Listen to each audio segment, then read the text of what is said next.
It's on here now. The goalkeeper's beaten, and South Africa have done Shagger Sport 2010. ሰላም ጤና ይስጥልን እንደምናላችሁ የተከበራችሁና የተወደዳችሁ የሸገር ስፖርት ዊዝ አበበ ግደይ የዩቲዩብ ቻናል ቤተሰቦቻችን በያላችሁበት እጅግ አስደሳች ጊዜን እያሳለፋችሁ እንደሆነ ተስፋ እናደርጋለን። መልካሙን ሁሉም ለናንተ እንመኛለን። ታዲያ ይህንን ሸገር ስፖርት ዊዝ አበበ ግደይ የሚለውን የዩቲዩብ ቻናላችንን ሰብስክራይብ አድርጉት፣ የደውል ምልክቱን ተጫኑትና አዳዲስ ፕሮግራሞችን ስንለቅ መልእክት ይድረሳችሁ። ላይክ በማድረግ እንዲሁም ደግሞ ሊንኩን ለሌሎች በማጋራት በተከታዮች ቁጥር እንድንበዛ የምንሰራቸው ፕሮግራሞችም ብዙ ሰዎች ጋር እንዲደርስ የምታደርጉትን ጥረት አጠናክራችሁ ቀጥሉ እንላለን። እስካሁን ላደረጋችሁልን ድጋፍ፣ እገዛ እና እኛን ለማንቃት ለሄዳችሁት ርቀት በሙሉ ምስጋናችን ትልቅ ነው። በጣም እጅግ በጣም አድርገን እናመሰግናለን። ወደ ስፖርታዊው መረጃ እንሄድ። ካራባው ካፕ የግማሽ ፍጻሜ የመጀመሪያ ጨዋታ ትላንት በስታንፎርድ ብሪጅ በቼልሲና በአርሰናል መካከል ተደርጓል። ይህንን ጨዋታ አርሰናል 3-2 በሆነ ውጤት አሸንፏል። በኤምሬትስ ስቴዲየም በ3 ፌብሩዋሪ የሚደረገውን ጨዋታ አሸንፎ ማርች 22 ለሚደረገው የዋንጫ ጨዋታ ለማለፍ የተሻለ ዕድልን ለራሱ ፈጥሯል። አርሰናል ተለውጧል ብለን እንጀምር። አርሰናል ተለውጧል የምንልባቸውን ምክንያቶችም እንዘርዝር። አርሰናል ተለውጧል ስንል የመጀመሪያው ነገር የውድድር ዓመቱ መጀመሪያ ላይ በብዙ የእግር ኳስ ወዳጆች፣ በብዙ የእግር ኳስ ተንታኞች የተጣለበት የመለወጥ ግዴታ ነበረ። የተጣለበት የመለወጥ ግዴታ ባለፉት 3 ተከታታይ የውድድር ዓመታት ካሳያቸው እንቅስቃሴዎች፣ ካሳያቸው ፉክክሮች፣ ካገኛቸው ሁለተኛ የመውጣት ደረጃዎች፣ በአውሮፓ ቻምፒዮንስ ሊግ ግማሽ ፍጻሜ መድረስ፣ በሌሎች ውድድሮችም ላይ እንደዚሁ ግማሽ ፍጻሜ የመድረስ ተደጋጋሚ ልምድ ያለው ከመሆኑ አንጻር ይበቃል ብለው ነው። ሁለተኝነት ይበቃል፣ ግማሽ ፍጻሜ ላይ መቆም ይበቃል፣ ከግማሽ ፍጻሜ አልፎ ከ2020 በኋላ ለመጀመሪያ ጊዜ በአንድ የውድድር የዋንጫ ጨዋታ ላይ አርሰናልን ልናየው ይገባል ብለው ነው የመለወጥ ግዴታ የጣሉበት። ይህንን የመለወጥ ግዴታ ያባሰው ደግሞ እነዚህ ያለፉት የውድድር ዓመታት ኤክስፒሪያንሶቹ ብቻ ሳይሆኑ የክረምቱ ገበያ ላይ የአርሰናል ሞቅ ያለ ተሳትፎ በአርቴታ ላይ ተጨማሪ ኤክስፔክቴሽን እንዲኖር አደረገ። በላምጣ የሚል አሁን እንዳንተ በፕሪሚየር ሊጉ ጠንካራ ስብስብ፣ ሰፊ ስብስብ ያለው የለም። በእያንዳንዱ ቦታ ላይ ያሉህ የተጫዋቾች አማራጮች አሪፍ ቡድን እንዲኖረህ አድርገዋል። ስለዚህ this is the time to deliver የሚል ነገር አመጡ። ተሰጥቷል። አሁን የመቀበያ ብቻ ሳይሆን የመስጫ ጊዜም ነው። ዋንጫውን ስጠን፣ ባለፉት ዓመታት ከለመድ ነው በላይ አምጣ የሚል ነገር አለ። ይህንን ቻሌንጅ አርቴታ እና የአርሰናል ተጫዋቾች የተረዱትም የተቀበሉትም ይመስለኛል።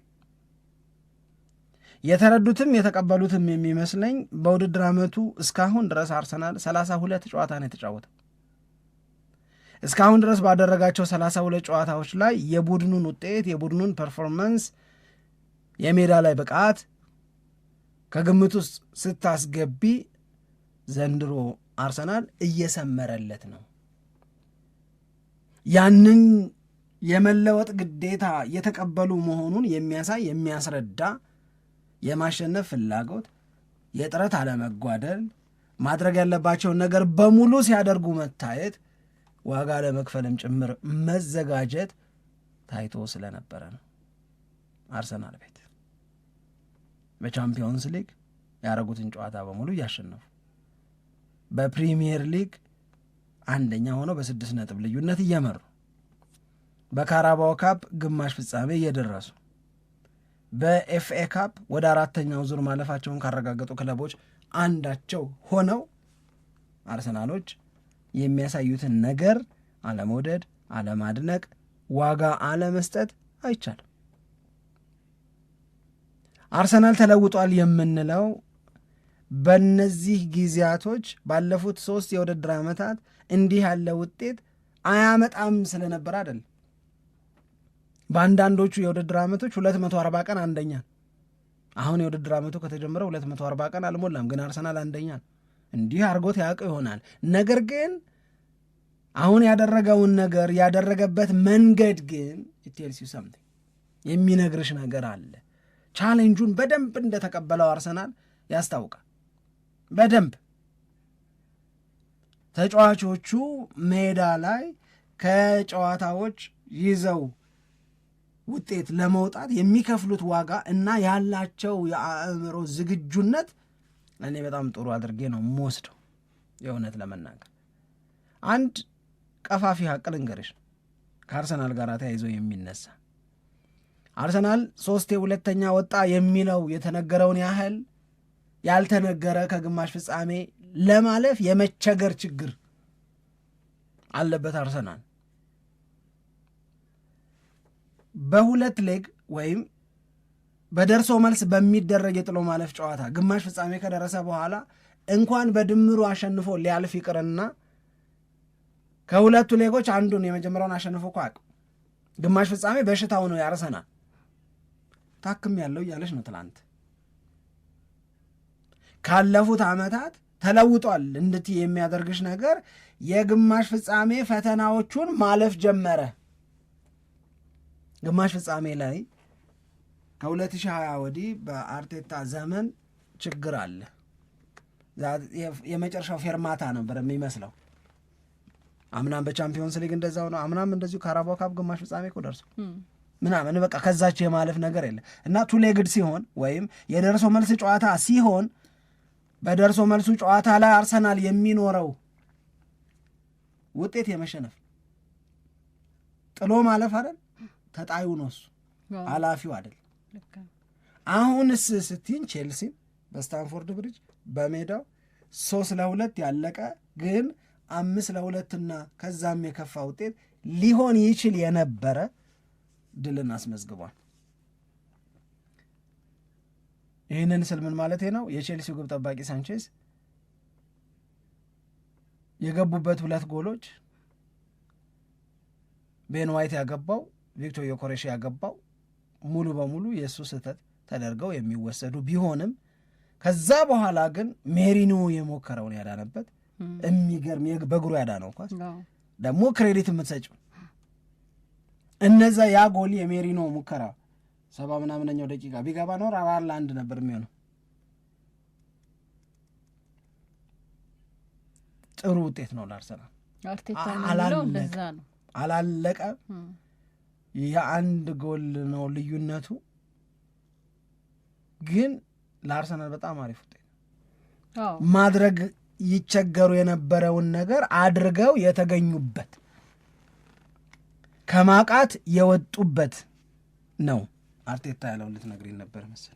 አይ አርቴታም ያለው ይሄንን ነው ያልኩት አንተ ካነሳው ጋር በትክክል ስለሚሄድ ነው። ተመካክረን አይደለም ተመካክራችሁ አይደለም፣ ግን ያለው ምንድነው በተለይ 3-1 ከሆነም በኋላ 2 ተጨማሪ ጎሎችን የማስጎደል በጣም ንጹህ ድል ነበረ እና እነዛን እድሎች ተጠቅመን ቢሆን ኖሮ ውጤቱ ከዚህ የተለየ ይሆንና ለአርሰናል የበለጠ አስተማማኝ ይሆን ነበር። አሁን 3-2 በሆነ ውጤት ነው ያለቀው። ግን አርቴታ እንዳለው ምናልባትም 5-2 በሆነ ውጤት ጨዋታው ተጠናቆ ቢሆን ኖሮ የበለጠውን የሰፋውን ምናልባትም የተረጋገጠውን እድል ይዞ ነበር አርሰናል ወደ ዋንጫ ለማለፉ ማለት ነው። እና በትክክል እነዛ ያልተጠቀማቸው እድሎች እንዳሉ አርቴታም ከጨዋታው በኋላ አስተያየት የሰጠበት ነው። ግን አጠቃላይ ግን በሁሉም በፐርፎርማንሱ አርሰናል ባሳየው እንቅስቃሴ ግን በጣም ደስተኛ መሆኑን ተናግሯል። አርሰናል በጣም ከባድ ጨዋታ አልነበረም ትላንት ለአርሰናል። በእርግጥ አርቴታ ምን ለአርሰናል ከባድ ነበር ብዬ አላስብም። ተጨንቆ እንደዚህ ተፈትኖ ምናምን የጨረሰው ጨዋታ አይደለም። ፕራክቲካሊ ያየሽውን ነው። ነው ወይስ ከቼልሲ ጋር የሚደረግ ጨዋታን መስሎኝ ነው? ከባድ አይደለም ያልኩሽ። ቼልሲን መግጠም ከባድ አይደለም። አይደለም የጨዋታው ፐርፎርማንስ እና ከዛ ደግሞ አርቴታ ምን ያክል ለዚህ ጨዋታ ትልቅ ትኩረት እንደሰጠው ደግሞ የምንረዳው ይመስለኛል የተጠቀማቸው ተጫዋቾችን ስታይ ነው። በቃ አሉኝ የሚላቸውን ምርጥ 11 ነው የተጠቀመው ከኬፓ ውጪ ማለት ነው። ራያ ነበር ሌላ ጊዜ ግብ ጠባቂ፣ አሁን ደግሞ ኬፓ አሪዛባላጋ ነው።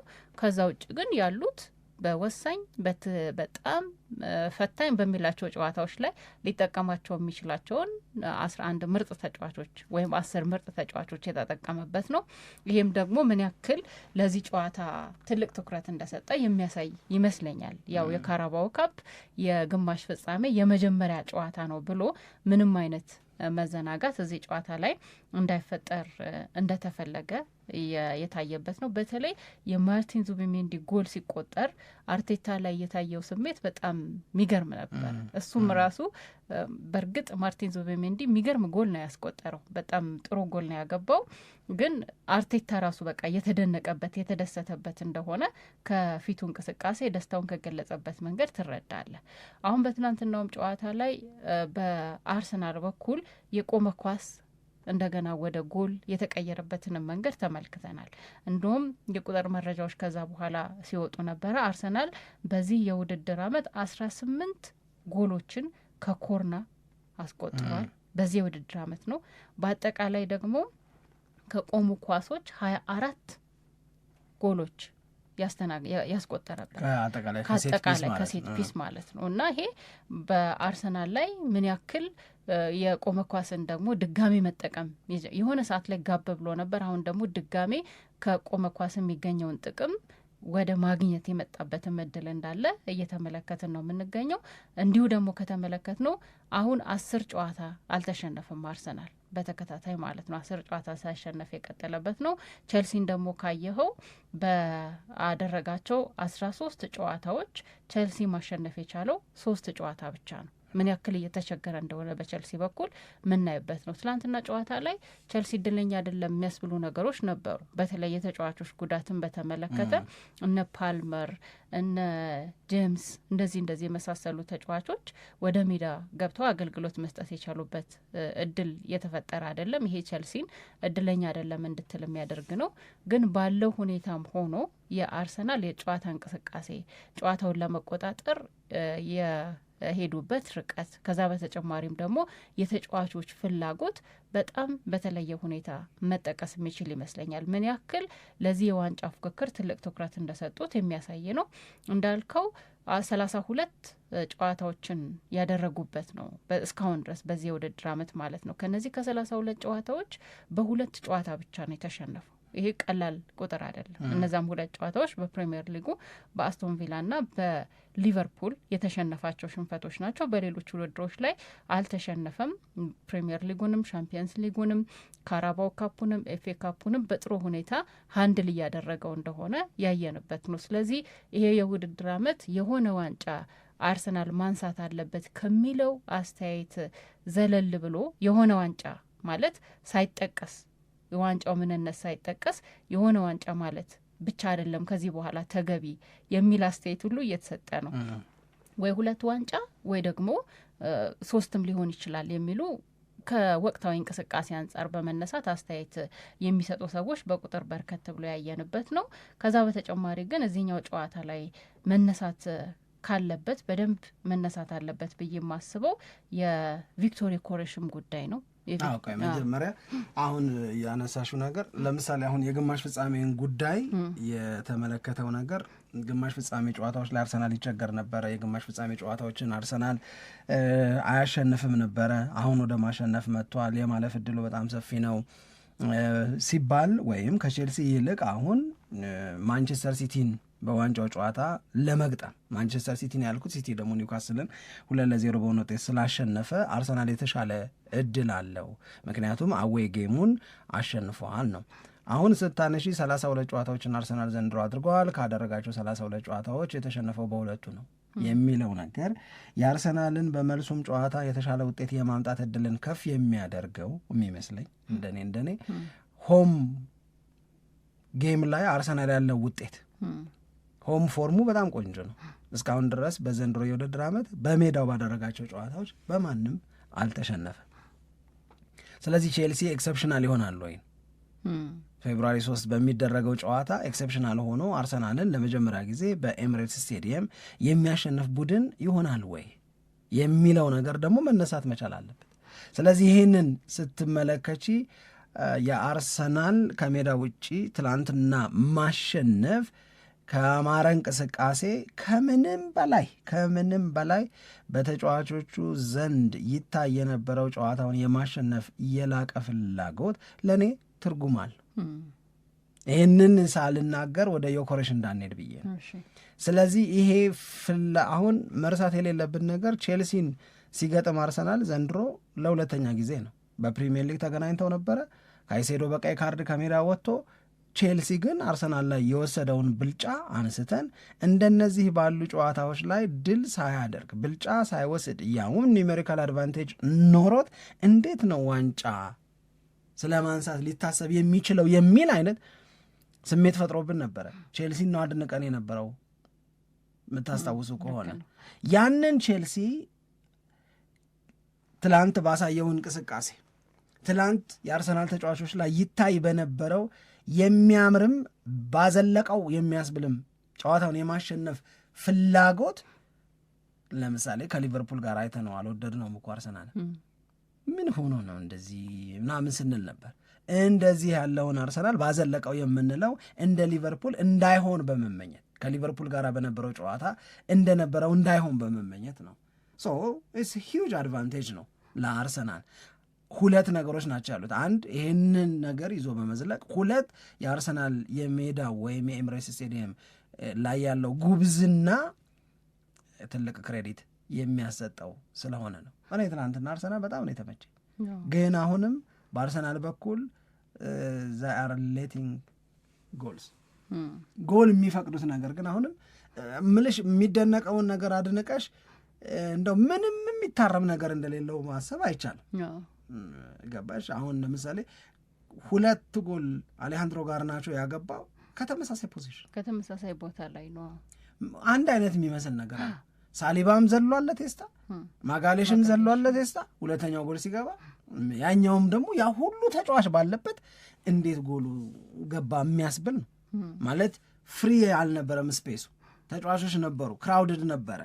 እንደዚህ አይነት ጎሎችን እንዴት ነው ኮንሲድ እያደረግን ያለ ነው የሚለውን ነገር ምክንያቱም ለቼልሲ ትልቅ ላይፍ ላይን ሰጥቶት ነበር። 2-0 እንደሆነ አርቴታ እንዳለው ጎሎች መደረብ፣ ጎሎች መጨመር እና ድሉን የበለጠ አስተማማኝ ማድረግ የሚቻልበት እድል እየባከነ አት ዘ ሴም ታይም ደግሞ ለቼልሲ የልብ ቼልሲ እኮ ሁለተኛውን ጎል ካገቡ በኋላና 3-2 ምናምን ከሆኑ በኋላ እኮ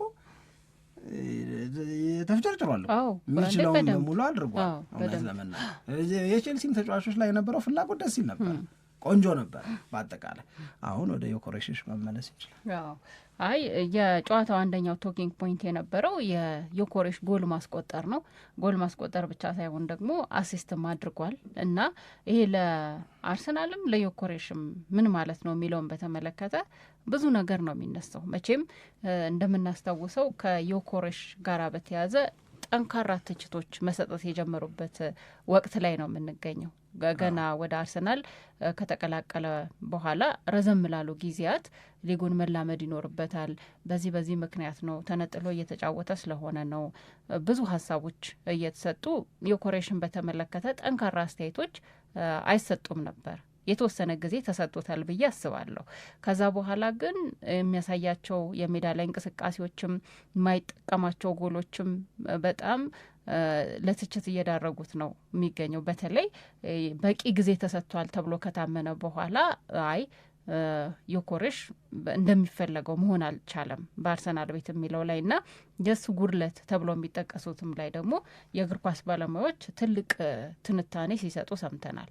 አሁን ትላንትና ወደ ጎል ማስቆጠሩ ተመልሷል። ለመጨረሻ ጊዜ ጎል ያስቆጠረው ከኤቨርተን ጋር በነበረው ጨዋታ ላይ ነው ባለፈው ወር። እሱም ደግሞ በፔናልቲ አማካኝነት ያስቆጠረው ነው። ያኔ ልክ ፍጹም ቅጣት ምት ሲገኝ ቪክቶር ዮኮሬሽ ያንን ጎል እንዲያስቆጠር ወይንም ያንን ፍጹም ቅጣት ምት እንዲመታ የአርሰናል ተጫዋቾች በሙሉ ስምምነት ነበረ እሱ ጎል እንዲያስቆጥር ፍላጎታቸውን ያሳዩትና እሱም ያንን ፍጹም ቅጣት ምት ወደ ጎልነት የቀየረው። ከዛ በኋላ በነበሩትም ጨዋታዎች ላይ የተለያዩ እንቅስቃሴዎችን ለማድረግ ሞክሯል። ነገር ግን ያው ጎል እያስቆጠረ የሚፈለገውን አይነት የጨዋታ እንቅስቃሴም እያሳየ አልነበረም። በተለይ ባለፈው ከሊቨርፑል ጋር በነበረው ጨዋታ ላይ ነው 7 ኳስ ብቻ ነው የነካው ተብሎ 8 ተብሎ እኔ እንደውም እዛም የደረሰ አልመሰለኝም ነበር። ምክንያቱም በጣም በጨዋታው ላይ ምንም አይነት አይን ውስጥ ሲገባ ያላየ ነው ተጫዋች ነው የነበረው ተቀይሮ እስከሚወጣ ድረስ ማለት ነው። ያው ሰከንድ ሃፍ ደግሞ 64ኛው ደቂቃ ላይ ነበር ተቀይሮ የወጣው። ያኔ ደግሞ 1 ኳስ ብቻ ነበር የነካው እና በቃ ያኔ በደንብ ብዙ ሀሳብ የተሰጠበት ነው። አሁን በትናንትናው ጨዋታ ላይ ጎል አስቆጥሯል፣ እንደገና ደግሞ አሲስትም አድርጓል። ይሄ ምን ማለት ነው የሚለው ላይ አስተያየት እየተሰጠ ነው። ግን ስጋትም ደግሞ ያለ ይመስለኛል። ዋናው ስጋቱ ምንድን ነው? ልክ ከኤቨርተን ፔናልቲውን ያነሳውት ሆን ብዬ ነው። ከዛ ጨዋታ በኋላ በቃ ቪክቶር ዮኬሬሽ ጎል በየጨዋታው ላይ ያስቆጥራል፣ ወይም ጎል ባያስቆጥር እንኳን የሚታይ ተጫዋች ይሆናል ሜዳ ላይ እንቅስቃሴው ምናምኑን በደንብ ጎልቶ የሚወጣ ተጫዋች ይሆናል የሚል ሀሳብ ነው የነበረው። ግን እንደዛ አልነበረም። ተመልሶ እንደገና ደብዘዝ ብሎ የቀጠለባቸው ጨዋታዎችን ያየ ነው። ከዚህስ በኋላ እንዴት ቪክቶር ዮኬሬሽ ከአርሰናል ጋራ የሚፈለገውን አገልግሎት እየሰጠ ይቀጥላል የሚለው ላይ ብዙ ውይይቶች ተከፍተዋል። ስጋትም አለ። እንደ አንድ ጥሩ መነሻሻም ደግሞ ሊሆነው ይችላል የሚል ሀሳብ አለ። እሷን ሰፋ አድርገን ሙሉውን የቪክቶር ዮኬሬሽን የትላንትና ምሽት እና ከዚህ በኋላ የሚኖረውን ተጽዕኖ አንድ ላይ ብናነሳው ዝርዝር ስለሚሆን ለብቻው ደስ ይለኛል ስንመለስበት ማለት ነው። ከዛ ውጪ ግን ለእኔ ለቪክቶር ዮኬሬሽም ለአርሰናልም ቆንጆ ነው ይሄንን አይነት ምሽት ማሳለፍ መጀመሩ። አሁን አቃቂር የምናወጣበት ጊዜ አይደለም። ለቪክቶር ዮኬሬሽ የቻለውን እያደረገ እንደነዚህ ያሉ ጎል ኢንቮልቭመንቶች እንዲኖሩት ማድረግ በራሱ በጣም ቆንጆ ነገር ነው ብዬ ነው ማምነው እኔ። ስለዚህ እሱ ላይ በዝርዝር እንመለስበታለን። ምን ኢምፓክት ይኖረዋል፣ ምን ተጽዕኖ ይኖረዋል የሚለውን ነገር። ከዛ ውጭ ግን ከአርሰናል የትላንትና የሜዳ ላይ እንቅስቃሴ ምን ገባን፣ ከውጤቱ ምን ተረዳን የሚለውንም ነገር ብናወራበት በጣም ደስ ይለኛል። ግን ስንመለስ ነው። አለሽ ተቃውሞ? አይ በፍጹም የለኝም። ሪያል ማድሪድም ተሸንፎልሽ? ሪያል ማድሪድም ባልባሴት ተሸነፈ። ሙሉ በሙሉ ኃላፊነቱን ወስዳለሁ ብለዋል አዲሱ አሰልጣኝ። አንቱ ነው ያው ልምድ ሲባረር ወደ አንተነት እንመለሳለን። የቼልሲ ማሰልጠኝ እንደዛ ነው ያለው። በነገራችን ላይ የቼልሲ ጥሩ ስሜት ተሰምቶኛል ስለ ቼልሲ የእውነት ለመናገር። እኔ አንዳንዴ ስለተሸነፈ ቡድን እንደዚህ አይሰማችሁ ያለ የለም፣ ግን በቼልሲም በኩል የሚታረም ነገር አለ። ያንን የማረም አቅም እንዳላቸውም ግን የታየበት ይመስለኛል። ብዙ የምናነሳቸው ነገሮች ይኖራሉ፣ ግን ስንመለስ ነው። ለማንኛውም ሌሎች ክለቦችን በተመለከተስ ምን አዲስ ነገር አለ የሚለውንም ወደኋላ እና ወደፊት የምንሄድበት ነው። የአፍሪካ ዋንጫውም ላይ አላ ናይጄሪያሽ ተሸነፈች። በጣም ጥሩ ቡድን ነበር ናይጄሪያ። ግን አሁን ይሄኛው ሉክመን ትላንት በመለያ ዓመት እንደዚህ አይኖርም። እውነት ለመናገር ለማንም ቢሆን የሚያስታውቅ አይነት መኩራራት፣ ለማንም ቢሆን ይሄ ልጅ ሊስተው ነው የሚል ስሜትን የሚፈጥር የጨዋታው እና የመለያ ምቱ ፋይዳ ያልገባው ሰው የሚታይበት አይነት ስሜት ነበር ስታይበት የነበረው። እኔ እንደተሰማኝ የተሰማችሁ ሰዎች ብዙ ትሆናላችሁ ብዬ ነው የማምነው። እግዚአብሔርን ያስታውቅ ነበር እንደሚስተው። በፍጹም በቃ በፍጹም ምንም የሚመጣበት አይመስልም። የመታው አመታት፣ ለመምታት የነበረው አጠቃላይ ዝግጅት፣ የነበረው ለጨዋታው የነበረው አጠቃላይ ፋይዳ፣ እነዚህ ነገሮች አንተ ብለውኛል። ሌላው መሐመድ ሳላህ በድጋሚ በሴኔጋል ቁም ብሏል። እነዚህንና ሌሎች ጉዳዮችን ይዘን እንመለሳለን። መድፈኞቹ ግማሽ ፍጻሜን አልፈው ወደ ፍጻሜ ከሲቲ ጋራ ለመገናኘት እየተንደረደሩ ነው የሚለውን ግን አንስተናል። እንመለሳለን። It's on here now.